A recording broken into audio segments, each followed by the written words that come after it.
Chanting and awakening to emptiness.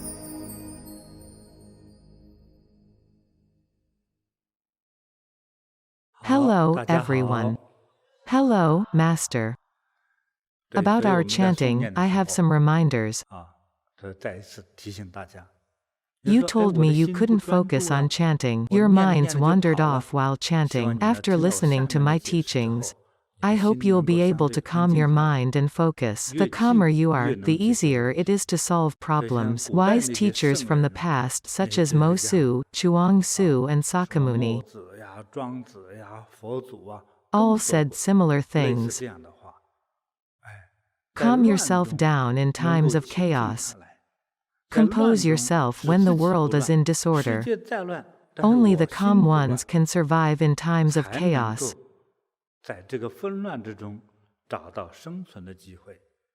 Not only survive but also rise through the chaos. I was a timid boy. I was scared that I would die. I was scared of being alone at home or walking at night. I was scared of being eaten by a ghost. Then, my master told me that everyone has their own fate. There are as many people as there are stars in the sky. Back then, we didn't have many lights at night. So the stars looked very bright. Even the Milky Way looked exactly like it does in photos. I felt I was one of the stars. If you're fated to live till 80, you won't die young.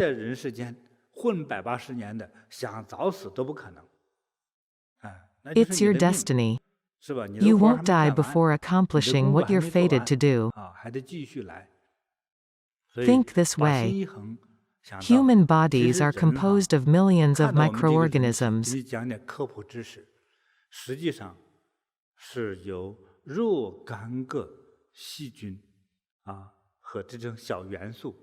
Think of yourself as formed by microscopic flower particles. With the arising of many different conditions, you were formed. But as the Buddha said, this is an illusion. In the Sutra of Perfect Enlightenment, Buddha mentioned that people have often mistakenly thought the body is composed of 4 elements: earth, water, fire and wind. Is the body that is composed of the 4 elements the real you?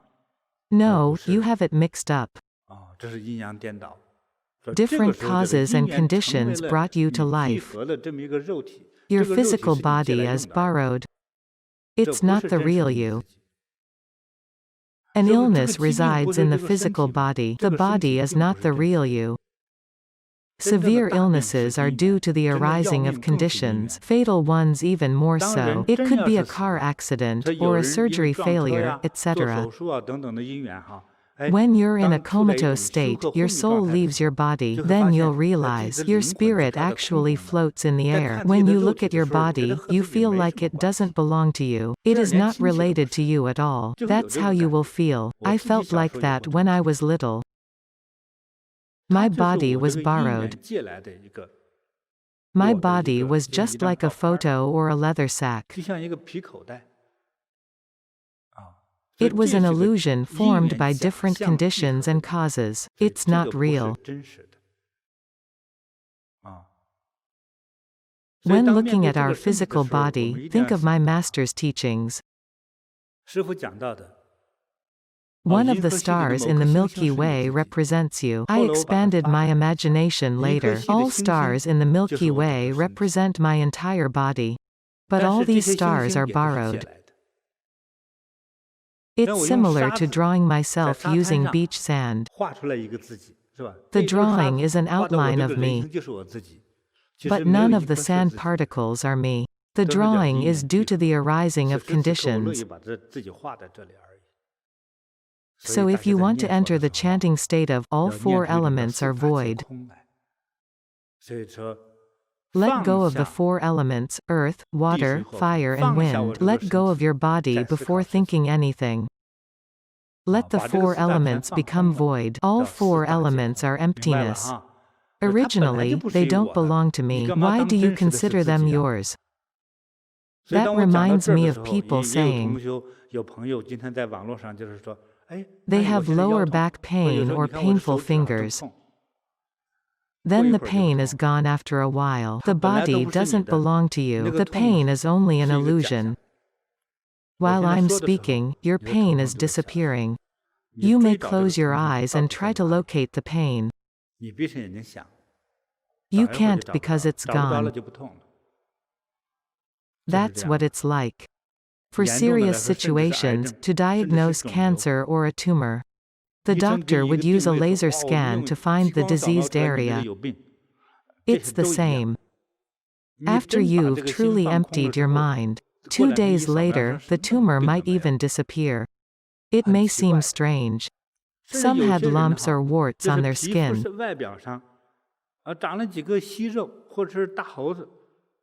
All disappeared after they chanted with this method. Where did they go? It could be anywhere, in the sky or sand. It's just energy or qi. All humans are made up of two forms of qi. One is from their mother and the other, their father. So when the two forms of qi combined, you existed as an embryo.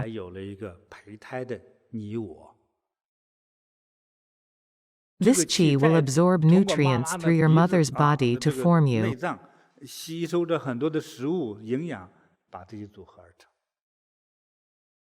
You can imagine yourself being a fish in the ocean. Imagine in the ocean, there are countless schools of fish. Countless fish in the ocean and you're one of them. Or, imagine your body as the school of fish, very beautiful.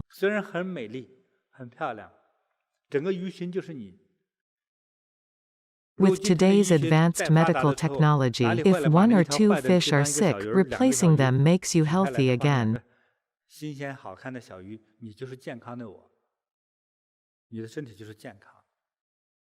The body is like that, made up of cells which are like these little fish. Imagine a person gets into the ocean and doesn't drown. That's what I think when I look at pictures of the ocean. I visualize myself as one of the fish, or as the whole ocean.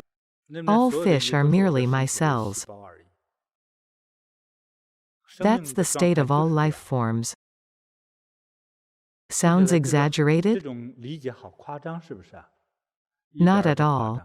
It depends on your perspective of the world. Like how I see the ocean. On the other hand, the microorganisms in our stomach see us as an ocean. That's how they see me. That's also how they see you. After you drink a cup of water, these germs will say, tsunami.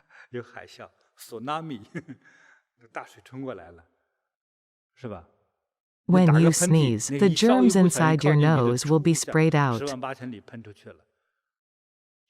leaving your body and floating in the air. Some germs want to hold on to something, while others fall to the ground, or into another person's eyes. Someone once said, the world is actually fused together, we rely on each other to survive. That's how the human body is structured, that's how life is structured. Life is strong yet fragile. Even the powerful, such as the first Qin emperor, he disappeared from this earth along with his descendants. They've turned into dust and smoke now. Can't even find a trace of his DNA. So powerful, yet so fragile. Like the germs on our hands, when we wash our hands, they go down the drain, never to be seen again. They'll get another chance to be reborn. So, no matter how great a man was, upon his death he realizes he was only a passerby. Thus, there's no point in being so obsessed. No matter how rich or beautiful you are, you'll die. Everyone goes through similar states, whether you fear it or not. Since death is inevitable, fear doesn't change anything.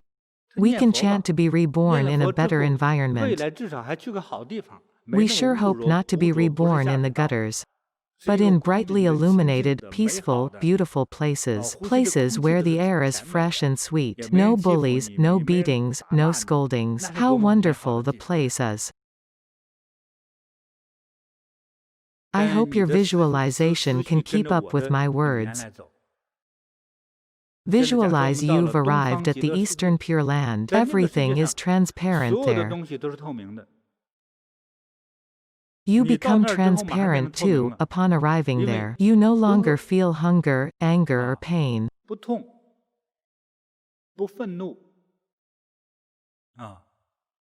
You don't need friends. Don't feel like getting married, and don't want to die. Lastly, you even stop thinking. You feel more at ease than a feather floating in the air. Then you stay there for hundreds of billions of years. You have no thoughts or feelings, hence, you become transparent.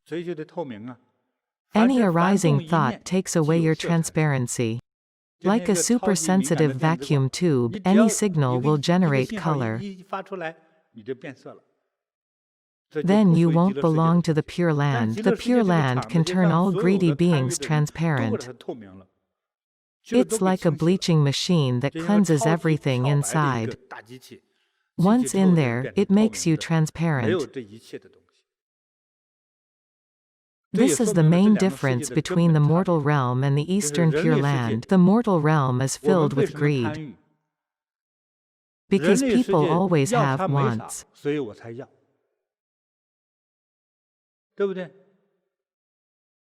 Why do we have to live frugally? Because we lack resources, we have to conserve what we have. Like being sick, but having no money to see a doctor. Poverty happens all over the world. Some people are so poor that they can't afford to treat their colds and fevers. Without medical treatment, some die from the flu. Some suffer encephalitis, and they become disabled. Also, death caused by gastroenteritis is quite common in Asia and Africa. People are too poor to seek medical treatment. In the Eastern Pure Land, just think of what you want to eat, and then you'll be satiated. If you want to eat drumsticks, you'll see them floating in front of you. Want to eat yams? You get them, more than enough. Stir-fried? Deep-fried? Barbecued? Whatever you want. Yams prepared different ways, balls, mashed, chunks and candied. Whatever food, you name it, you'll get it. You don't need to worry about overeating. Think and you'll get tons of food. Then, you'll be tired of eating and won't feel hungry anymore. You get whatever you want. You're no longer hungry, no need to eat. Everything is free, you can get everything effortlessly. You'll lose interest and quieten down. No point in thinking. You'll lose your appetite and throw up. Finally, you'll stop thinking. Nothing is lacking in the Pure Land. What about the Western Pure Land? Everyone loves money, right? You can find gold everywhere. You can just pick up a piece of gold and bring it home. Houses are built using gold. Gold is so common that it doesn't interest you anymore. The poor will love the Western Pure Land.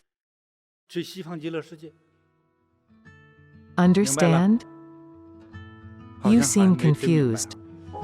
It's okay, listen a few more times and you'll get it. All humans are composed of the four great elements.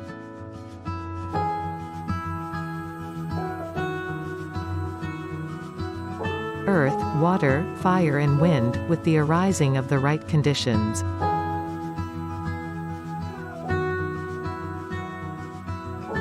Humans are all passers-by, they take nothing when they leave. The Pure Land is purity. You may visualize yourself becoming transparent upon arriving there, like a clear glass, without greed or fear of death.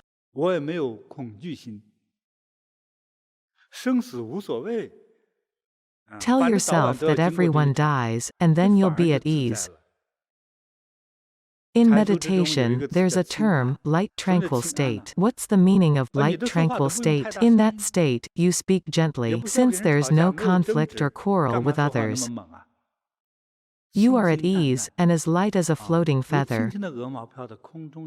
That's called light tranquil state. You feel lightness and ease, not lightness and fickleness. Nothing shall agitate you. This is almost the highest state a meditation practitioner pursues. Who can reach such a state? Not many.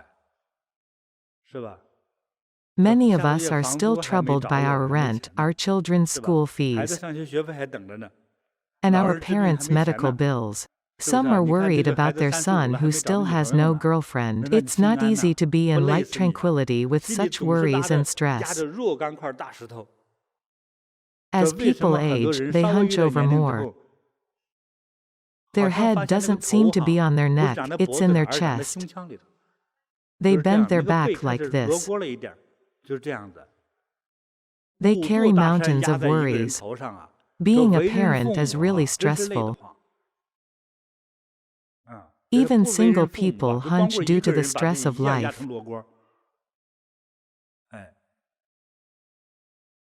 You have worries when you desire something.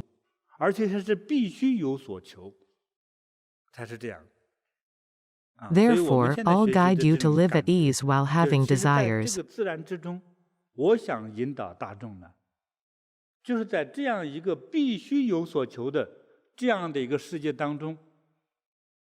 Finally, you will return to nature. You can get what you desire easily.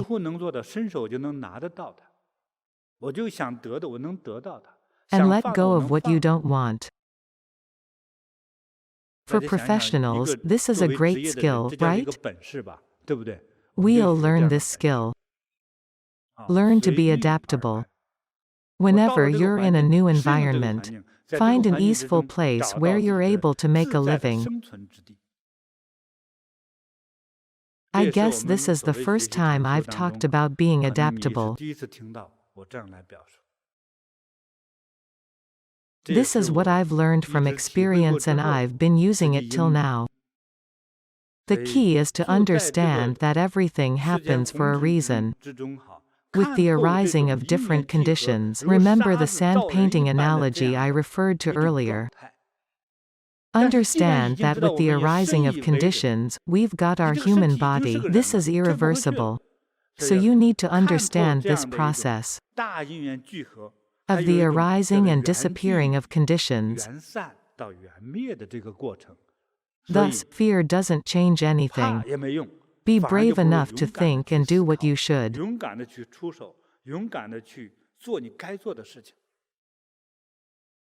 The world is like the sea, at times calm, other times stormy. We need to adapt to it and live well. If we can find a way to help others, that's a higher realm of living.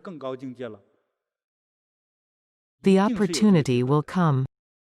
Be wise to identify it. Some believed that only bodhisattvas have wisdom. Not really. If you are observant and self-aware, you can be wise.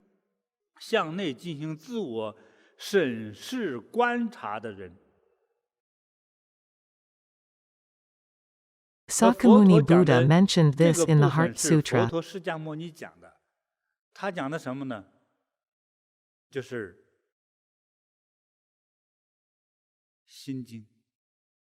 The Heart Sutra reads, the Bodhisattva Guanyin.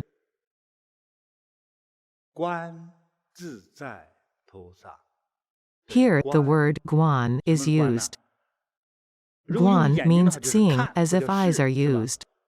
But it doesn't necessarily mean seeing with naked eyes, it means visualizing. Somebody thought that's Guanyin Bodhisattva.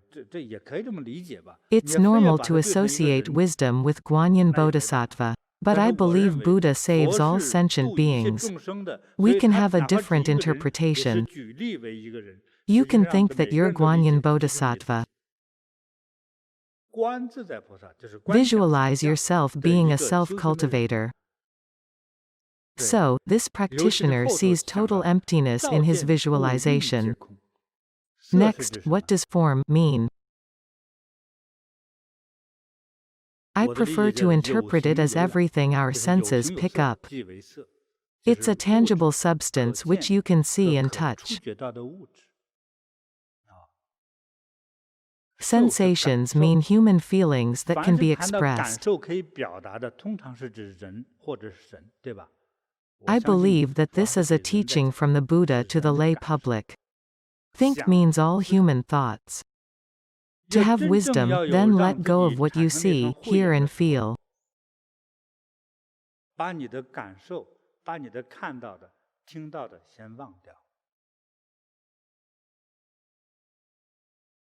It's like a secret door to another world.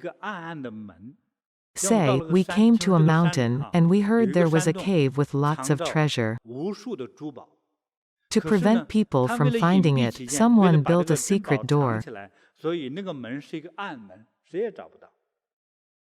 Trees and big stones are put in front of the door. The obstacles are illusions. So, let go of them. While visualizing deeper, one discovers that everything is just empty. In emptiness, there is no form. No eye, ear, nose, tongue, body or mind. No form, feeling, cognition, formation or consciousness. In Taoism, understanding emptiness is returning to the truth. What is the truth? Truth is emptiness. Everything starts with emptiness. Emptiness becomes qi. Then, qi becomes form. The concept of emptiness will make us study the beginning, or the root of all matters in the world.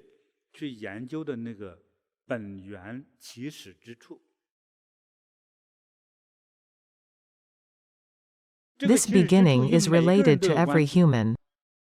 Here's a question, where were you before being born?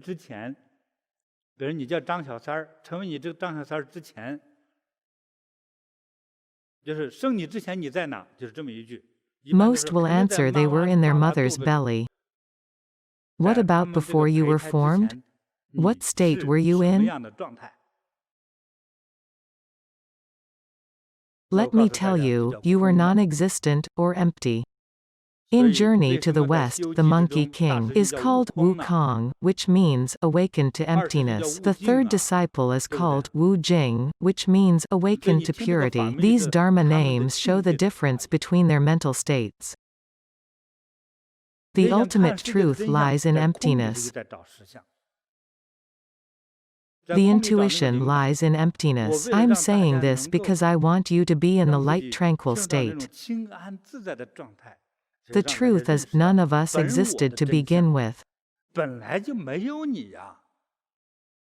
You might argue that you're alive and kicking now, and that you'll strive to live well. True, but you'll also die, whether you like it or not. How many great names from the past lived for 1,000 years? Their names may be remembered, that's it. Look at the great emperors and their beauties.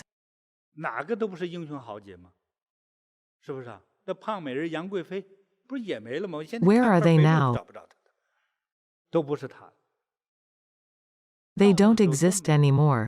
Fear it or not. All of us will experience fame, wealth, hunger, pain, love, breakups, compliments, humiliation, etc. Death comes next. Everyone dies. It's either sooner or later. Have you finally understood? Good, let's start chanting now.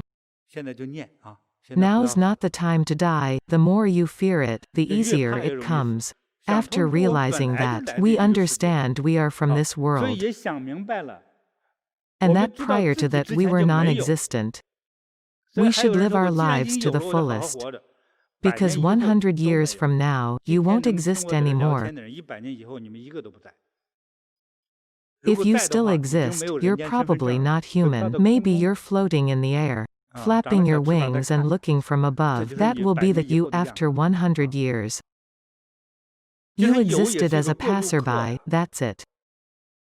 There was an antique collector in Hong Kong.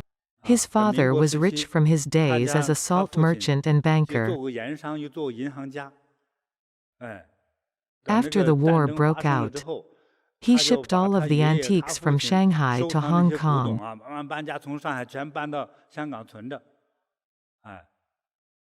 Many of his relatives died during or after the war. Not many of them are still alive. With so many antiques, needless to say, he was very happy. He rented a big warehouse to keep all his antiques, and named the warehouse the Keeper. You'd expect an elegant name for such a place with so many historic antiques. His reason was simple. He thought the antiques never belonged to him. He was just a keeper of these antiques. That's an awakened person. What triggered his awakening? He'd seen deaths and separations, that's how he awakened. Many women approached him because of his wealth. He finally shaved his head and became a monk, vowing to achieve enlightenment. He called himself the Iron Arhat. He swore to never get married and gave up his lust for women. That's what he did. Only by seeing through can you be enlightened. This is what we are as a passerby, non-existent, born and then gone. My dad once told me to pay for his burial plot, and what I should do with his dead body. No, Dad, you'll be dead, so I'll make the decision. But it's my dying wish, he said. No, Dad, you'll be dead. I'll decide. Don't be a disrespectful son. My dad and I were very close. We could talk about anything. I asked him, do you want the bugs to eat your dead body?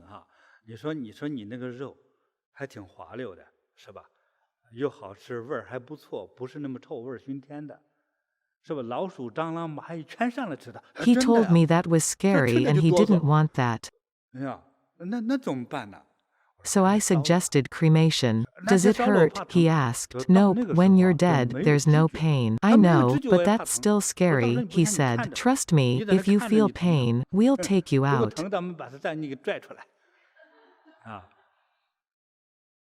In the end, he was cremated.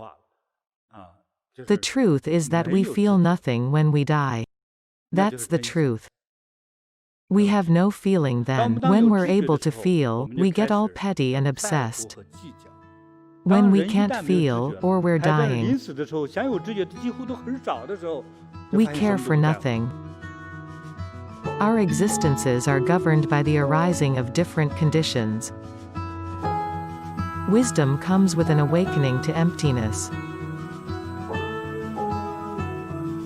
Life and death, sorrow and joy are unpredictable yet certain. The light tranquil state comes when we let go of all attachments.